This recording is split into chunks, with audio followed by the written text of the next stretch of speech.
Baik, terima kasih. Mungkin saya sampaikan ada pertanyaan dari rekan-rekan wartawan. Saya Kris Panero dari Sergam.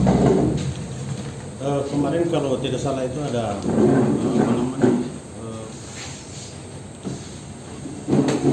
ada dugaan bahwa Bupati juga ikut menerima fee. Apakah ada rencana pemeriksaan terhadap Bupati?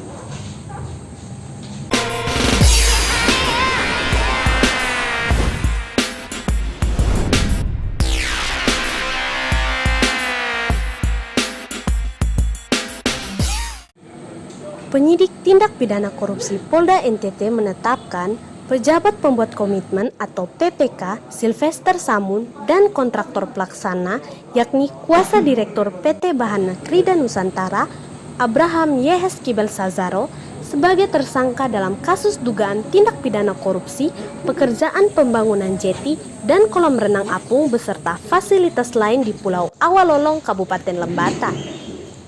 Penetapan status tersangka ini disampaikan oleh Direktur Direktorat Reserse Kriminal Khusus Polda NTT, Kombes Pol Yudi Agustinus Benyamin Sinlaloe, SIK, melalui Kanit 1, Subdit 3 Ditreskrimsus Polda NTT, AKP Budi Gunaputra SIK, didampingi Kasubdit Penmas Polda NTT, Kompol Samuel Koehuan dalam jumpa pers di Mapolda NTT pada Senin siang 21 Desember 2020. AKP Budi menjelaskan, dalam kasus ini negara dirugikan sebesar Rp1.446.891.718. Nilai kerugian ini sesuai dengan hasil pemeriksaan terhadap saksi-saksi, dokumen surat, keterangan ahli, dan laporan hasil audit perhitungan kerugian negara. Gelar penetapan tersangka telah dilakukan sejak tanggal 17 Desember 2020 dan baru diumumkan hari ini, Senin 21 Desember 2020. Menurut AKP Budi, para tersangka dikenai pasal 2 ayat 1, subsidiar pasal 3 Undang-Undang Nomor 20 Tahun 2001 tentang perubahan atas Undang-Undang Nomor 31 Tahun 1999 tentang pemberantasan tindak pidana korupsi junto, pasal 55 ayat 1 ke 1E KUHP. Kedua tersangka akan dipanggil dan diperiksa penyidik pada awal Januari tahun 2021. Baik, rekan-rekan wartawan semua, selamat siang. Yang dihormati rekan-rekan wartawan, anggota Reskrimsus dengan Pak Budi, Kasubdit 2 Kanit 2 Kasubdit 3 Reskrimsus. Baik rekan-rekan, untuk siang hari ini kita diajak oleh yang sebetulnya Pak di Reskrimsus sendiri yang memimpin, namun beliau ada halangan karena beliau akan berangkat hari ini sehingga diwakili oleh Kanit 2 Subdit 3 yaitu Pak Budi. Jadi permasalahan yang akan disampaikan itu masalah kronologis tentang pembangunan jeli dan kolam renang apung, ya, beserta fasilitas lainnya di Pulau Siput Awalolong, yaitu di Kabupaten Lembata. Jadi untuk lebih jelasnya kami persilakan kepada Pak Budi untuk menyampaikan permasalahan yang sebenarnya pada Pak Budi. Baik, terima kasih waktu yang diberikan. Assalamualaikum warahmatullahi wabarakatuh. Bagi kita sekalian, Om Swastiastu. Baik, saya akan menjelaskan press release dugaan tindak pidana korupsi terkait pekerjaan pembangunan jeti dan kolam renang apung di Kabupaten Lembata, Dinas Kebudayaan dan Pariwisata tahun 2018 dan tahun 2019. Di mana kronologi kejadian dugaan tindak pidana ini terjadi di Lembata di Dinas Kebudayaan dan Pariwisata tahun 2018 dan 2019 yaitu berdasarkan kontrak tanggal 12 Oktober 2018, nama paket pekerjaan pembangunan jeti dan kolam apung ini dengan nilai kontrak Rp6.892.900.000 selama 80 hari, di mana dimulai dari tanggal 12 Oktober 2018 sampai dengan 30 Desember 2018. Kemudian dilakukan adendum perpanjangan waktu sampai dengan tanggal 15 November 2019 dengan cara pelaksanaan pembangunan jeti dan kolam apung beserta fasilitas lainnya di Pulau Siput, Awolong tidak sesuai dengan spesifikasi kontrak sehingga tidak selesainya pekerjaan dan dilakukan PHK yang tidak sesuai dengan Peraturan Presiden Nomor 54 Tahun 2010 sebagaimana diubah terakhir dengan Peraturan Presiden Nomor 4 Tahun 2015 tentang pengadaan barang jasa pemerintah. Kemudian kita sudah melakukan penyelidikan mulai 2019, kemudian kita lakukan audit bersama BPKP sehingga kemarin dari BPKP sudah mengeluarkan BKN sehingga merugikan keuangan negara sebesar 1,4 miliar.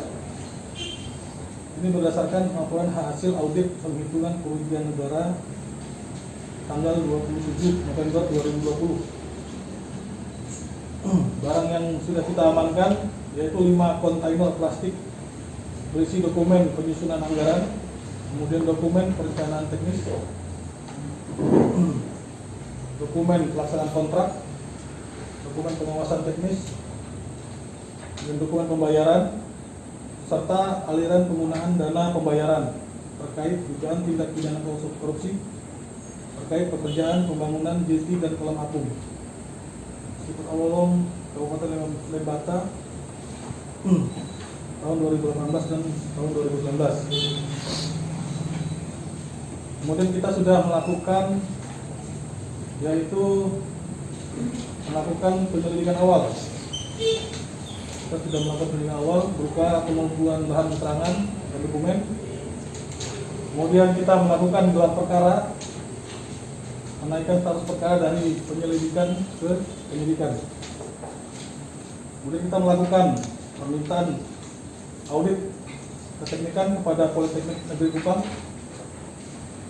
Dan kita melakukan audit keteknikan di lokasi pekerjaan pembangunan jeti kolam apung serta fasilitas lain di Kabupaten Lembata. Kemudian melakukan pemeriksaan ahli keteknikan, melakukan pemeriksaan saksi sebanyak 37 orang, melakukan penyitaan dokumen, melakukan permintaan audit kerugian negara kepada BPKP, pemeriksaan ahli, pengadaan barang dan jasa KPP.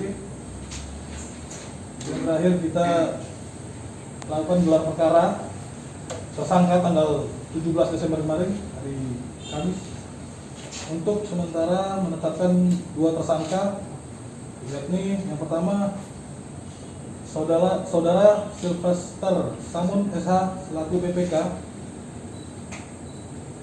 Kemudian yang kedua Saudara Abraham Desibel Sazaro LSE selaku kuasa direktur PT Bahana Krida Nusantara sebagai kontraktor pelaksana. Kemudian pasal yang kita disangkakan, kita gunakan yaitu pasal 2 ayat 1, subsidi pasal 3 Undang-Undang Nomor 20 Tahun 2001 tentang perubahan atas Undang-Undang Nomor 31 Tahun 1999 tentang pemberantasan tindak pidana korupsi, juga pasal 55 ayat 1 ayat 1 ke 1E KUHP. Kemudian kita dalam hal ini kita melakukan tindak lanjut yang kita lakukan ialah kita akan pemeriksaan ahli Satuan Kurir Negara. Kemudian awal bulan Januari kita akan melakukan panggilan untuk 2 tersangka, kemudian melakukan pemeriksaan tersangka dan penyusunan berkas perkara. Kita limpahkan ke DPO. Peran masing-masing dari tersangka yaitu PPK, saudara Sylvester Samun, yaitu di mana saudara Sylvester Samun ini tidak melakukan kewajibannya untuk menetapkan HPS, perencanaan teknis dan pelaksanaan pengerjaan. Kemudian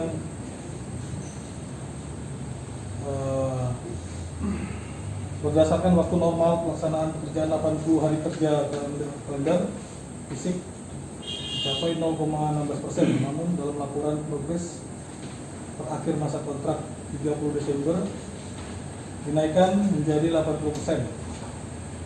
Berdasarkan hasil pemeriksaan fabrikasi di Bandung, sedangkan barang belum sampai di lokasi. Waktu pelaksanaan dimulai awal Januari dan dilakukan pemancangan tiang pancang tidak bisa dilaksanakan karena peralatan tidak sesuai. PPK tidak memasukkan pelaksanaan dalam kontrak kritis, namun diberikan waktu perpanjangan dari waktu.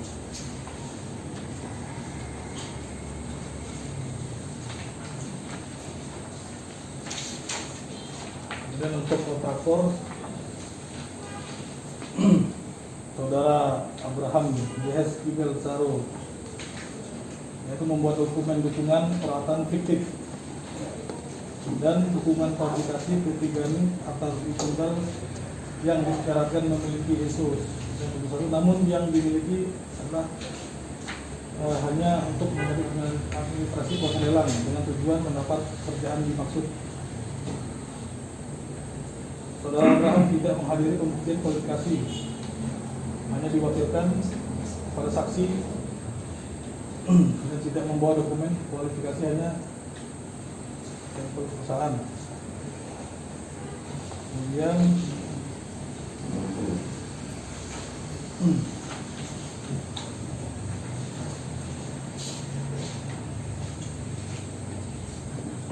waktu pelaksanaan dimulai awal Januari dan dilakukan pemancangan tiang pancang tidak bisa dilaksanakan karena peralatan tidak sesuai.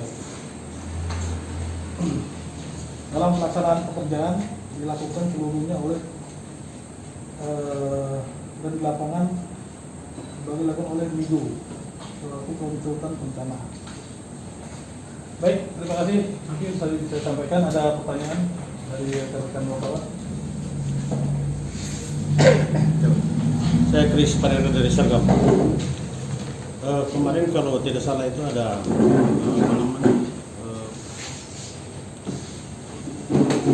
ada dugaan bahwa Bupati juga ikut menerima fee. Apakah ada rencana pemeriksaan terhadap Bupati? Untuk sementara dalam kita melakukan pemeriksaan awal dari penyelidikan ke penyidikan, kita hanya menetapkan 2 orang tersangka ini. Untuk proses lanjut seperti apa nanti kita menunggu dari kita lakukan pemberkasan tahap 1. Nanti apabila ada petunjuk lain, mungkin nanti akan kita lakukan pemeriksaan.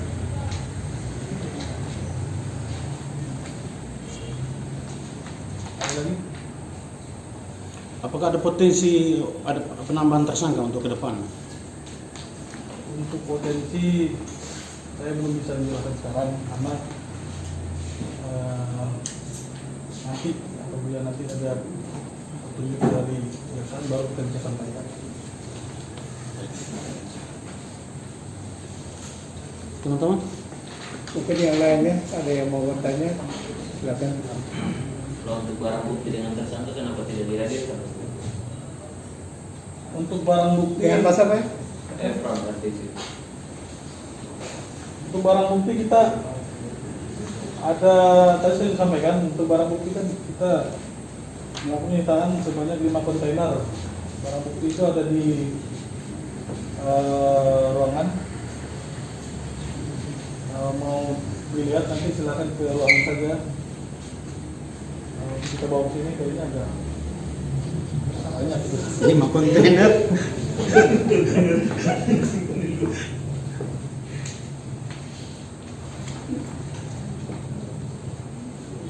Untuk kalau tersangka nanti kita lakukan pemeriksaan dulu. Ya, oke, supaya kita tidak dilanjutkan karena kita harus melakukan pemeriksaan baru nanti kita bisa. Lalu kira-kira tanggal berapa Pak Januarinya nanti pemeriksaan tersangka? Pemeriksaan tersangka kita akan kirimkan surat panggilan. Kita kirimkan surat panggilan dulu.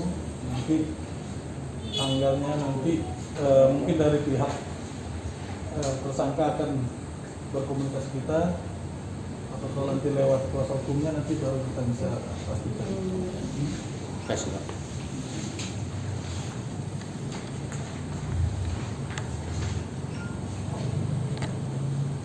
Nanti baru kita sama-sama menunggu informasi ya setelah ada pemeriksaan lanjutan dari Yesus, nanti juga akan disampaikan kepada rekan-rekan semuanya. Ya, jadi mungkin kalau memang tidak ada yang bertanya, kegiatan proses hari ini mungkin sampai di sini ya. Sekali lagi kami ucapkan terima kasih kepada rekan-rekan wartawan yang sudah hadir pada saat ini. Ya, semoga ini jadi bermanfaat bagi kita semua, dan untuk itu kita sambil menunggu proses selanjutnya. Mungkin ini saja yang bisa kami sampaikan. Sekali lagi kami ucapkan terima kasih dan selamat siang.